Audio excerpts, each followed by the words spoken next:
If you are considering to get an EC, this is a podcast for you. Hi, welcome everybody to a new episode of GetListed Podcast, and today we are on to a very interesting topic again, which is exploring on getting a brand new EC. Okay, so I think very importantly, firstly, we need to understand who can buy, whether you are eligible to buy. So I'm going to go through the list of schemes that we have, and then you will know whether you're eligible or not. Okay, so number one, fiancé scheme. Basically, you're getting married, you're Singaporean or you're Singapore PR, you can also apply for an EC. And then next will be public schemes. So what are public schemes? For example, applicant that are buying with spouse or children, if any, and then also single applicant with parents and siblings as well, and then also applicant for widowed/divorced with children under legal custody, care and control. Okay, so another two schemes which is more interesting. It doesn't mean that you need to get married to buy an EC. First one will be your joint single scheme. Basically, up to 4 singles can apply for an EC together. So, but the criteria will be all have to be Singaporeans. Okay, so none of the applicants can be Singaporean PR. So another one will be orphan scheme. So basically, applicants and siblings, those who are applying, are often single, unmarried, divorced, or widowed. So all of the siblings that are single must be listed in the same application, and so on and so forth. So basically, sharing this with you is just telling you, even if today you want to buy an EC, it's not as easy as it seems. Firstly, you need to fit into this whole list of eligibility chart. And then following, there's also a few things. For example, today we'll be running through income ceiling. Also, we are going to go through the loan difference, how much we can loan as buyers when going into an EC versus a private condominium. Yep. And then also, why people want to buy EC? Because it's a subsidized condominium by the government, which means we will also be eligible for grants. So we also run through a bit of that, and then so on and so forth. Okay, so now that you know the eligibility, we also need to know, if today, Joey, I ask you, if today my income, if my income is 25,000 household income, can we get EC? I'm so sorry to tell you, you cannot buy. 25,000, I also cannot buy EC. No, because the government has put in a income ceiling. So the income ceiling actually is set at 16,000. So like you said just now, up to 4 singles can buy, right? Even with 4 singles, your income ceiling is still 16,000. So each person max can earn 4,000. 4,000 if only. you want to 4 people apply. Okay, so what if my income is 16,001? Can I buy? Possible.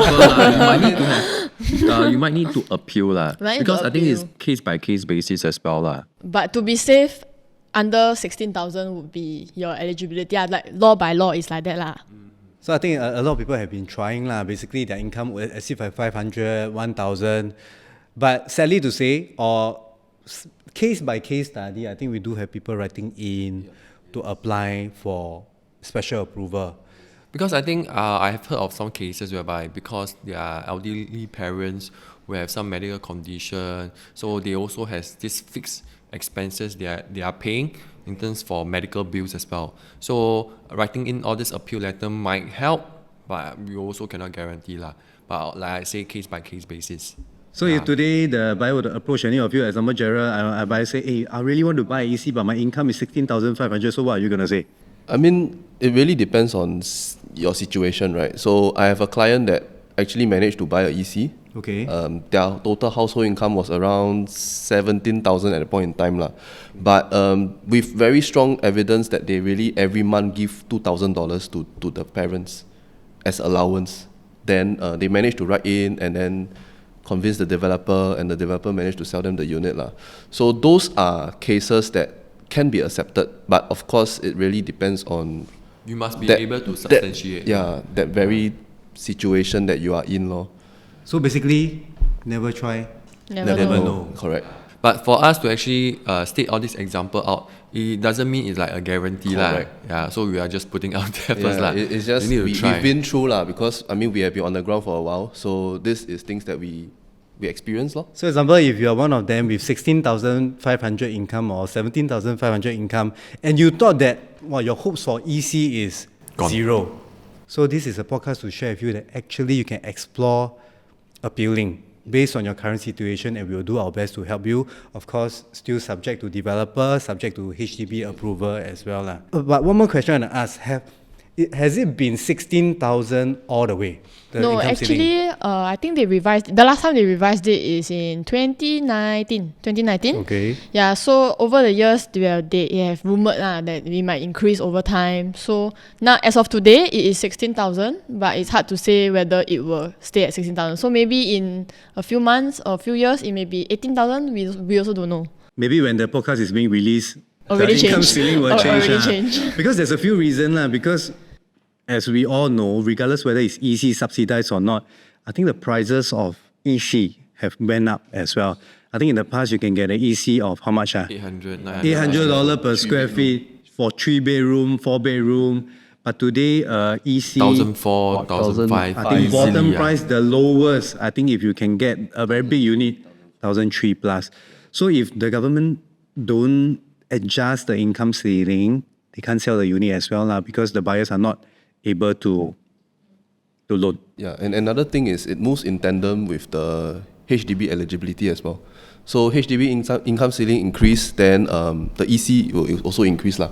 Yeah, so usually that's how they move. Understand that the EC is actually to target the middle income families also lah. Is to ensure that these middle income families have an option as well. Like maybe they cannot afford a brand new condo, so this is the middle ground between a HDB and a condo as well. So now that the income ceiling is sorted out, also I think you mentioned something very important, which means that whenever the HDB income ceiling increase, naturally EC income ceiling have to go up as well lah. Right. So okay, next thing, I think this is very interesting. A lot of people don't know one. MSR, TDSR. A lot of people, when they go and apply for a loan, for example, they seek a banker. Some of them they have this misconception, EC are private condominium, so they go to the bank and then they apply for the loan and then they say, I want to get a IPA done. And then they submit. They never specify. They never specify that they buying EC. Yes. Correct. So and let's say the loan come out to be 1.5 million, which means they can buy up to 2 million of EC. Correct. But end up when they go and submit the application, They the realize loan it's come much out. lower. Hey, actually, this is something that really happened to me before. My client went to apply for IPA. It came out, I think, 1.2 million or something. But then when we want to go for the EC, then the banker, no, this is not for EC. Then the EC one come back is 850K. So it's like from 1.2 to 850K. Yeah, it's like 400 over K. So did they buy? But they check already, no? Yeah, and then they cannot buy. Luckily they found. Yeah, then they cannot buy. Okay. Yeah. So I think this we can go through what's the difference between MSR, which is a mortgage servicing ratio, and also TDSR, total debt servicing ratio. So maybe I can share lah. So for MSR, right, is basically for EC, you can use up to 30% of your gross income to finance the mortgage for this EC. The max tenure is also 30 years. But for TDSR, right, it's slightly different. For private condo, it's mainly for private condo. So which you can use up to 55% of your gross income, okay, to service. But of course, within this 55% is also include other kind of loan obligation. For example, if you got car loan, so it has to fit within this 55% as well lah. Okay, so maybe for me, I just give an example on, let's say, a person with 16K income. Okay, both 35 years old, they can take the 30 years loan tenure. What is the difference in terms of loan amount that they can loan? So if someone is looking for an EC under MSR, right, they can loan 947,000. Okay, so if they maximize their LTV, they can buy something that's up to 1.26 million. Okay, so if they are using this the same income to apply for a TDSR, correct, under TDSR, they can loan up to 1.73 million. Likewise, for if they maximize their LTV, right, they can buy something that's up to 2.3 million.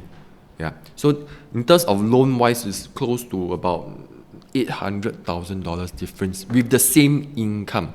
So we simplify this a bit. For example, today we don't use 16,000. Let's say combined income 10,000. We take MSR as in consideration.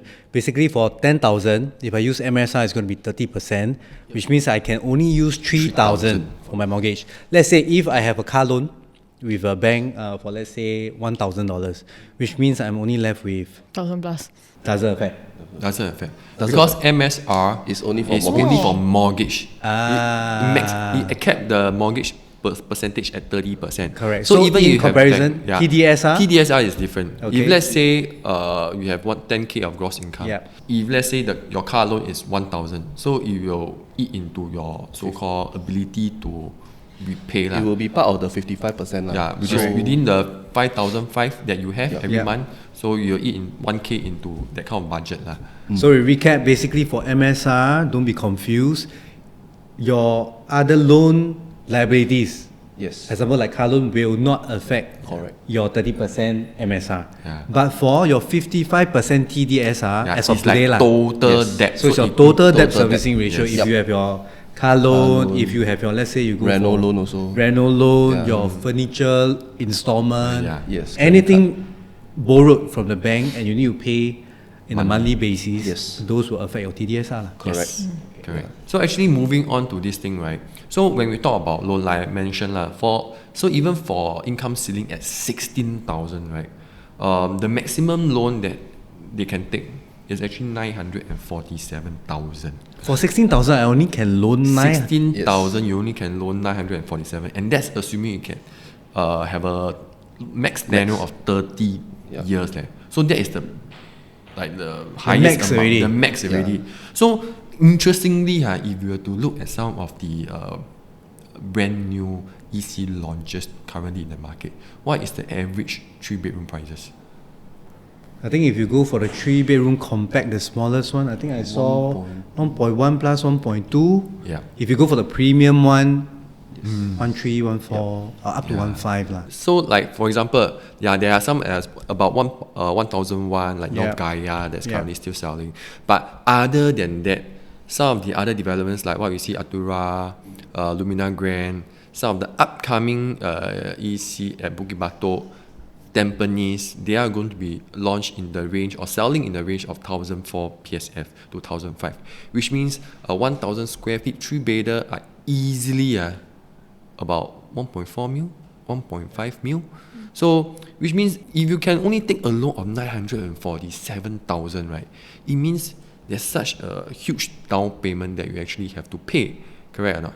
So if you are talking about 4-bedder, 5-bedder, those costing 1.8 or 2 mil, can you imagine how much cash they have to come up with in order to make the purchase? So usually for, like what you mentioned, because of the down payment is so high due to the restriction of MSR, so who are the people that usually are able to upgrade to a EC or even as the first one? So I think I encountered a few lah. One is those HDB upgraders. They have something called a second timer quota within the EC as well. So today, example, if you are a HDB upgrader, you already enjoy one subsidy of a BTO flat. Yes. Okay, which means you enjoy or taken grant from HDB. Then next, I'm going to ballot for EC. You're actually considered a second timer. So which means that today, if EC is being launched, and then they go and ballot, usually they will queue their ballot, and then you realize a huge number of buyers are usually the second timers. At first during launch, because they have capital, they probably make money through their first subsidized flat, and then they can roll over. But what is the percentage of the second timer quota that you guys can guess?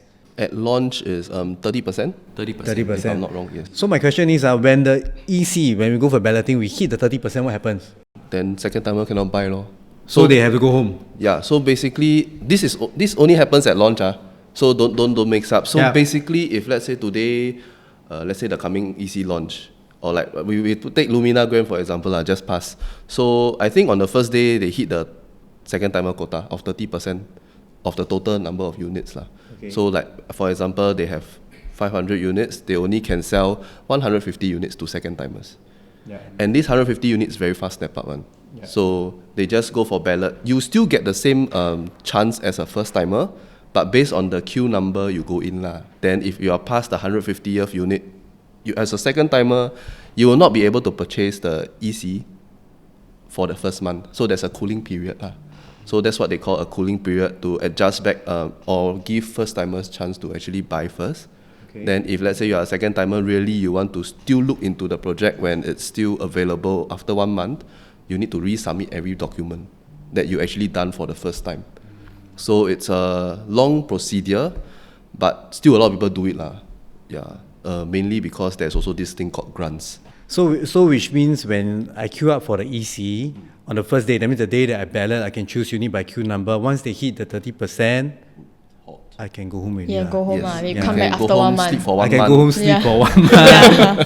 I sleep for 1 month and come back. And Poppy, Yes. that your unit is still there. Still available. What you Yes. can afford or your ideal view is still there. Yeah. Lah. Yes. If not, there's another thing that you can do. Go for those that are still Currently in the market. available. Yeah.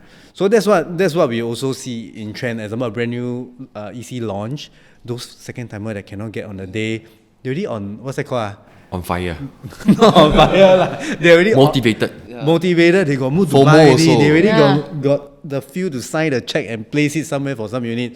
So they will. So They'll you just go go to other to another condos, one lor. and straight away buy. And that's usually how developers move their unit launch by launch lah. I mean, this is just something we want to share. Yeah, and especially all the ECs now, if you realize, it's all in the west. And they are just next to each other. For now, like Tengah, Bukit Batok. So it will have this effect. So all the neighbors there generally will be like, if I cannot go for A, I'll go for B lah. If not, just C lor. So this is how they usually do it. And revisiting what I said lah, the second timers after 1 month, they need to go through balloting again. It's a dreaded process. So a lot of people, they try to not do it lor. Yeah. Because it's very stressed ma. You go in, then you get the numbers. And you then like, bopao also. you don't get it. Yeah. Then you, second time, I very It's a suay. wasted effort lah. Yeah, very wasted. So a lot of them just try to go for a available project already. So that's how they actually move on lor. But then you also mentioned because of the gap that we have in terms of down payment due to MSR. So the government also say, okay lah, if you are a first timer, they encourage you to buy a subsidized condo from them or EC. They will give you grant. Correct. So how much is the grant? Based on Highest, what you see, ah. highest Highest, grant ah. that we can get. You guess? Amount. I guess. You guess. Actually, it's here lah. Yeah, 30k only. 30k only compared to What's all the highest other grant for HDB? HDB? Up to 120k Plus for all the CPF housing EHG. Plus everything everything in lah. Yeah. Plus everything, Yeah. 100 over K. 160. Yeah, about easily. there. Or Everything could, in lah. Could be 160. more lah. But it's based on your income. Okay. Yeah, so if let's say just now we mentioned income ceiling, right? 16,000. So you guess the maximum you can receive grant is how For you much? to be eligible for grant, I think it's max 12k. 12k. Yeah. So if your income is above 12, Zero. Yeah, no grants. So if I really hit 16, I got nothing also. Correct. But you got a chance to buy lah. Yeah, it's just you buy. I It's can already buy. a subsidized price. I can buy. It's just already a I got subsidized price. No grant. extra. Yeah. Correct. So basically, at this point, if you want to buy EC, you hope you earn lesser. You hope you own lesser, but your gap, your down gap is very payment, big. your loan. So the issue, best case scenario that you want to be for EC buyer is number one, my income don't exceed 12,000. So I can get extra 30,000. No, 12,000 is only 10k. So I need to be 11. No, you need to be below 10 to get 30. Okay, how about we break down? Yeah, we break you- it down. you we break it down lah. So how much is the grant? You get 30k maximum. Okay. Below 10,000. Okay. Okay, then 10,000 to 11,000 is 20k. Okay. Then 11 to 12 is 10k lor. So anything actually- above. But if you is get the grant, it zero. also means your loan that you are A lot eligible is lesser. a lot lesser. Which Which means you down pay So more. which lah. means the gap is still there. It's still there. So if I don't have the down payment, how? you cannot buy lor. Borrow from parents. But that's the ah. hardest part about buying an EC. Borrow from parents that made money through property lah, probably. Yeah, but that is the problem with EC ma. The Yeah. EC is always the cash down payment part that people Yeah. always face. Yeah, that's why those that can buy, you have friends that can buy 4 or 5 bedded EC, right? Yeah. Actually, they are God because they They are what? They are God. They are God. because they are very cash rich. They are very Yeah. cash rich. You imagine you only can borrow 950k maximum. Let's say if it's a 2.1 million. 2.1 million. That means you need to have CPF and cash 1.1 of 1.1 million. Minimum. No, and some more, especially if you are not CPF rich. Yeah, correct. Correct. You If my need to be income cash is below 16, is 16, and I'm still maybe just in the workforce for a few years, my CPF not that much. That means the remaining money is all cash. So you have to understand, just now when we say 947, that's if you assume the buyers can take the maximum loan tenure of 30 years, which means latest they are 35 years old. Yeah. 35 years old, buy 4 or 5 bedder. Where to find this cash? where to find this, huge amount for down payment. So naturally, you might need some help. It will deter some. That's why I say getting an EC is not as easy as it seems. Firstly, I have how many schemes? 4 schemes to go through first. I have to be eligible in this. Secondly, I cannot be too well paid. Yes. I cannot cross 16,000. I must be able to do well, but not too well. Correct. But you need to do well to get the cash. Yes. Yeah. So you need to be able to just maneuver inside this whole thing. Not to forget, if let's say you have private property before that, you also cannot purchase. You got cool down. There's a cooling period. So if I have a private property today, you cannot. I sell it away. Yes. You still need to wait. I cannot. So I need to wait for 30 months. Yeah, 30 cool months. period before I can join the balloting. Yes. Yeah. Or even buy any new EC lah. Basically, I need to be a HDB owner or first timer lah. Yes. HDB, Best case scenario. you must also fulfill the MOP. Yes. Yeah. Yeah. So there's so many layers. A lot of tiering. Yeah. So for us to actually ascertain whether are you eligible to buy or not, you probably have to fill out a questionnaire because there's really a lot of things Too much already. to know. Yeah. Actually, there's many more things that we can even chat about all these criteria, but I think if we go on this podcast, it's going to last for forever. 1 hour, then probably you'll fall asleep and then end up you won't get an EC lah. Right? So, okay, next thing, one thing, very important. Okay, example, if I own a HDB right now, okay, then I want to get an EC. Correct. Right, but there's a waiting time. Yeah. So I think about 3 years building time, 4 years building time. But while I'm building, there's also something called progressive payment. Right? While it builds, I pay my mortgage. So being subsidized and also being a development that is initiated by the government, they also want to help us in this. So they come up with this thing called normal payment scheme and deferred payment scheme. Yep. So this one we will need the most technical guy to explain, which is Zane. Yeah. The difference between MPS and DPS. Yeah. So actually, most of the people that are looking to purchase EC, right, they always ask me for the price list lah. So I send them, then they also always see, how come there's 2 prices? One is MPS pricing, one is DPS pricing. Okay. So maybe I just explain what is normal payment scheme. So normal payment scheme, exactly like what you say. If you were to like a normal condo, so you pay the 25% plus down payment. So then you will start the monthly mortgage progressively. So if let's say today you are a so-called HDB owner that is currently serving your so-called mortgage for your HDB, you will also have another mortgage for EC that's concurrently running. So that is something that is not so easy for a lot of people lah. Correct or not? Yeah. So why do we have to pay the monthly mortgage progressively during this period? Is because when the developer, they need funding for the construction as well. So when they take the funding from your bank, so your bank will also start taking money from you. So it's as easy as that. Okay. But for deferred payment scheme, right, you still need the 25% and stamp duty. You need to have that kind of funding that's available as well. So the deferred payment doesn't mean that my down payment differ. It doesn't mean the amount that you need to have for down payment differs. Yeah. But timeline-wise, instead of the 25% plus stamp duty you have to pay upfront, so you only have to pay 20% plus stamp duty upfront. The 5%, you only delay until key collection, then you pay. Okay? But during this period, until key collection, you do not need to pay monthly installment. Okay? So the key difference is the developer will be the one that's fronting the cost for construction, correct or not? So that's why they have to sell you at a higher price. So usually for MPS and DPS, there's a price gap. So the difference for deferred payment scheme is usually about 3% higher. Okay, so if you are someone that is looking for deferred payment scheme, you do not want additional liabilities every month, and then you only have 20% down payment upfront, then deferred payment scheme will be something for you. But the only thing you need to take note is you definitely have to pay a premium. We don't call it premium, it's basically to put it nicely, it's called, or we call it operational cost. You need it in order for this thing to work.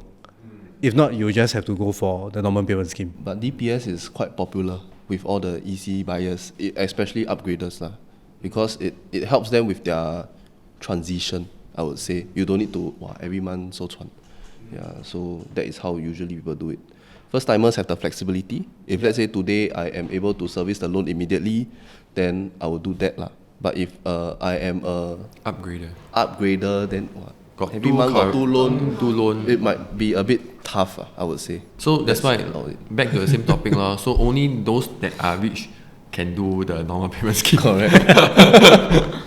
But even those that can do the deferred payment scheme, they are quite okay because that means in their OA and cash on hand, they have 20% on hand already without selling their flat. Correct. Yes. Which also means upon TOP, when they sell their flat, cash on hand they have quite a bit. Right. Usually for upgraders, they will be, because they also have to fulfill their MOP period for HDB, same for EC.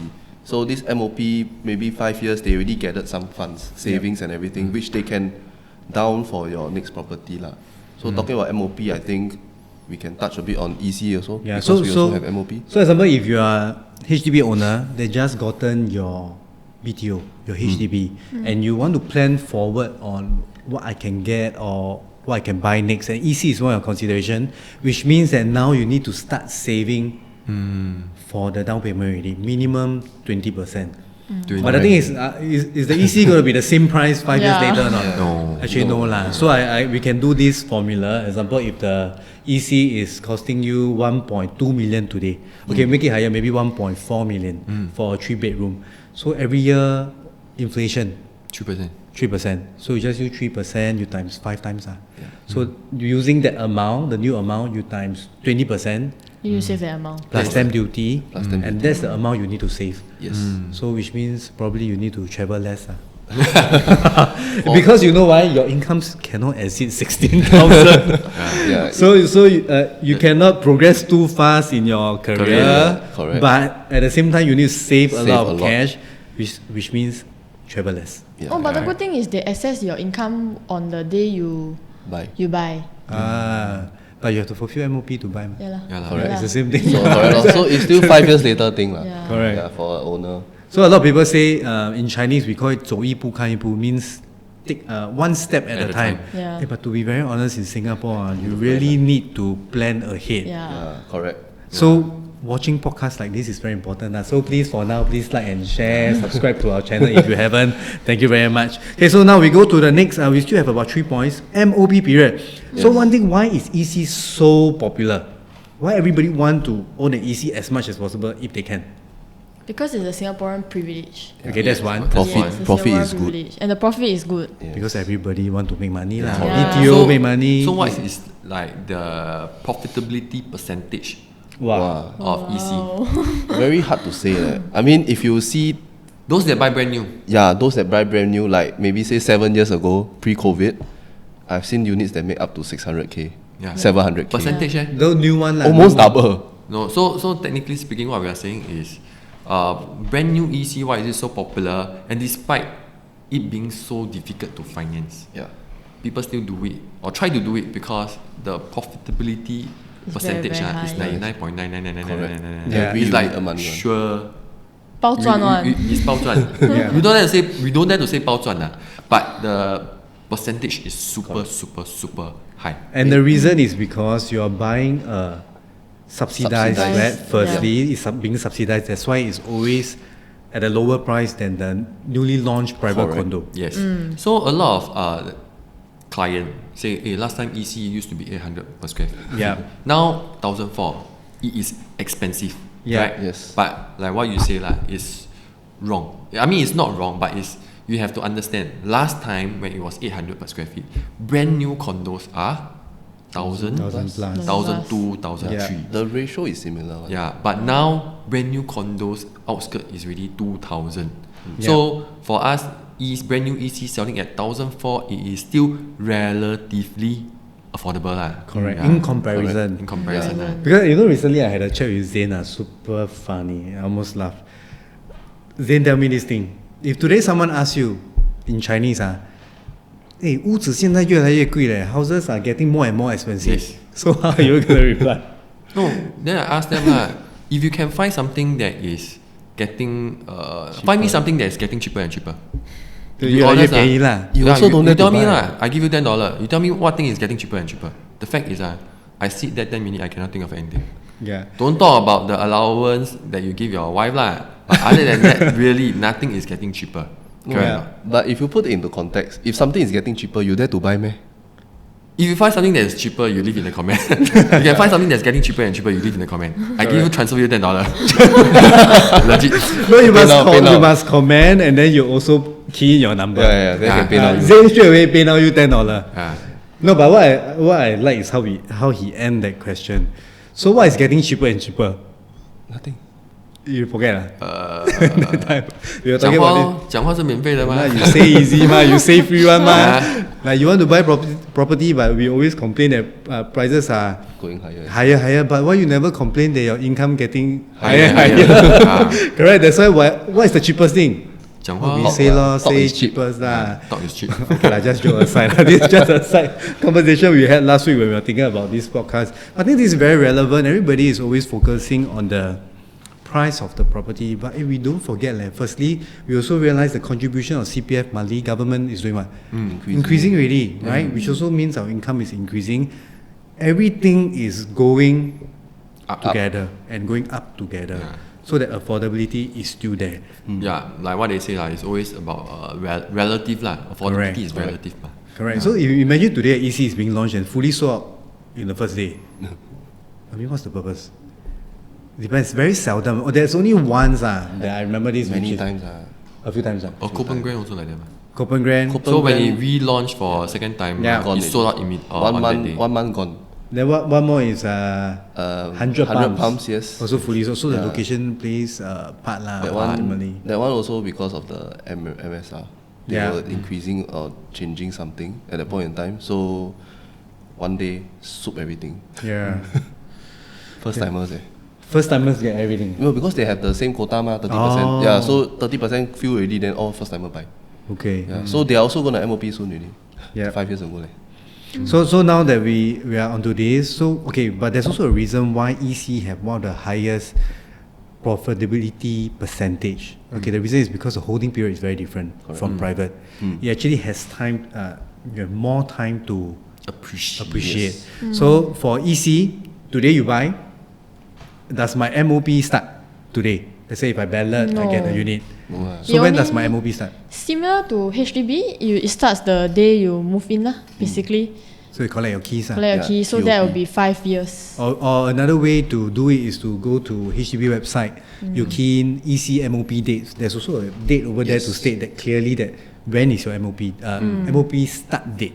Correct. They count 5 years from there. Correct. Yeah, but you also must take note, if you want to sell if you are EC owner and you want to sell only after 5 years, you only can sell to Singaporeans and PR. Can I sell the single? Can. Can. It's So- like a As long as- private lah. So all the schemes that we stated just now, That one is for brand new only. yeah, only for brand new. Yes. So once you reach the 5-year MOP, You can sell to anyone, but Yeah. it has to be Except Singaporeans. foreigner.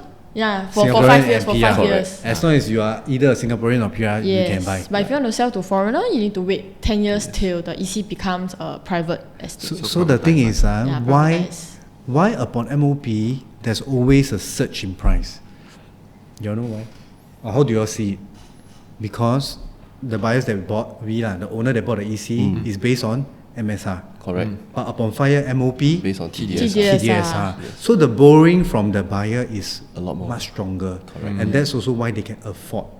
And the thing that you are selling and the margin you have is a price that was how many years ago? 5-year 8 years. MOP plus your 3 years. 3 to 4 years waiting time. Yeah. Total, you are buying at the 8 years. 8 years lah. yeah. Got So 8 years for that's the why you price got to 8 years jump. to jump. Yeah. But in comparison for private, it's a bit different. Usually people start to sell when they Hit 3 years. clear the 3-year seller's stamp duty. Some condo perform well lah, Yeah. but there are some that because they want to exit and Yeah. they do not have enough time to grow, they do not see as much. And the timing of the market might be wrong Yeah. at that point in time when they exit. Then the question is, can I still buy MOP EC? Can lah. Can also. Why? Because I would say for MOP EC is best to get into it as early as possible For resale. for resale. Yep. So I always tell my buyer lah. So when you buy something, correct? Buy first. Okay, so all the other owners in the EC will benchmark on your purchasing price to set their selling price to push up the valuation. So for you to enter early as a second timer, as a resale EC, you still have first mover advantage. I think that's one of the beauties of EC. Yeah, because it gives the second owner a chance to have capital appreciation As well. Yeah, so a lot of people actually, and also affordability is one thing. Subsidized already means it will not be super high the price when they sell also, so it's a lot cheaper. To get a 3-bedroom, a resale condo versus a resale EC, right, in the same area, I think the difference is about 10-20% Yeah. also, right? So maybe we take today as a reference lah. So some of the let's say brand new condos, 3-bedder, what's the current asking price in the market? Brand new EC, brand new condo. Condo, 3-bedroom 2 mil compact. The smallest 3-bedroom, I think 1.9. About 1.9 ma. If let's say a newly MOP EC, Compact or premium? let's say same size lah, about there. I think we can get it at 900-ish. 1.4 lah. I think the recent Treasure Crest is about Yeah, 1.4. and exactly because what we see into the market today, right, there's still such a huge price disparity between brand new and also resale EC. Yeah. That's why the demand for resale EC after MOP is super strong. So we also see a lot of transactional volume. And also when the prices of the brand new EC starts to catch up, you as a resale owner also benefit from it as well lah. Yes. But usually when the resale catch up with the new sale and then the new land sale come in again, it's a never-ending chase lah, or growth in terms of pricing. So that's why the government always say we want to promote a sustainable growth in terms of pricing. So even if you get a brand new MOP EC, it's okay. You still have chance to grow because another 5 more years to fully privatize. Right. But one thing very important, if you are a HDB owner that bought maybe a 4-room flat, 5-room subsidized flat, and then you're going to upgrade to a brand new EC, you need to take note there's actually a resale levy. So if you own a 4-room flat, resale levy, 40,000. 5-room flat, 45,000. EAEM, 50,000. EC to EC, 55,000. But you need to note, if you stay in the EC before, you need to be selling the EC 30 months before you apply. Yeah. Yeah. Because so it's also buy another HDB. Yeah, correct. So it's also like in between It's a private already when you sell. So usually this one Hardly lah. Because now the timeline very long. You sell your EC 30 months. Yeah. But then you cannot buy HDB 15 months. You know, when you sell EC, you cannot buy HDB 15 months unless you owe lah. Then it's like total is 45 months. The timeline don't make sense. Yeah. So usually you already way past the timing already. So even for 2-room and common. 3-room, we also have a resale levy as well. 15,000, 30. Yeah. 15,000 for 2-room and then 30,000 for 3-room. But one thing to take note, very important, a lot of people think that resale levy can be paid in CPF. The thing is no, you need to pay in cash. So this is additional cash output that you need to take note when you are second timer. So when do you pay this resale levy? When you sell your flat to upgrade. So they will usually deduct from the cash whole proceeds. Cash proceeds, correct. So what if need you have to know. already sold way before? Then you need to fork out cash. That's upon key collection. Resale levy. Yeah. Correct. Upon key collection, then Correct. you pay this resale levy lah. If you have already sold way before and you're buying, so key collection you have paid this resale levy. So I think we ran through so far 8 points about 8 things to take note about getting an EC. I think it's a lot. Even us as realtors, we always need to go back and recap to see whether there's any updates or changes to income ceiling, to the ruling, loan, etc. So to summarize the difference, if today you are a first-time buyer, first time, never get any subsidy before, you'll get grant lah. Number Correct. 1, up to 30,000. 30,000. Okay, firstly, also your income ceiling cannot cross 16,000. This will apply for both upgrader and first timer. Okay, and then the other thing that you need to take note is that the difference of normal payment scheme and deferred payment scheme. Okay, so for the upgraders from your HDB, 2 things that is very important for you. Firstly, you need to clear your MOP period. Secondly, you need to pay resale levy, and resale levy is in cash. Yep. That's about it. based on what I see. And the quota lah, the second timer quota. That's Yeah, it. and second timer quota on launch day, there's only 30%. If not, you have to go back and sleep for 1 month. Yeah, Until still they relaunch again, right? Think a bit about it, lor. Yeah. Basically, that's about it, lah. Yeah. So I think we covered almost everything. And if you like what we do here and what we have been running through over the past few episodes and many to come, do continue to subscribe to us, look out to us, follow our Instagram, check out our website, look into our Instagram as well. We are trying to be as active as possible in social media. We'll see you on the next episode of Get Listed Podcast. Bye. Okay, ready? 1, 2, 3. If you are looking to get an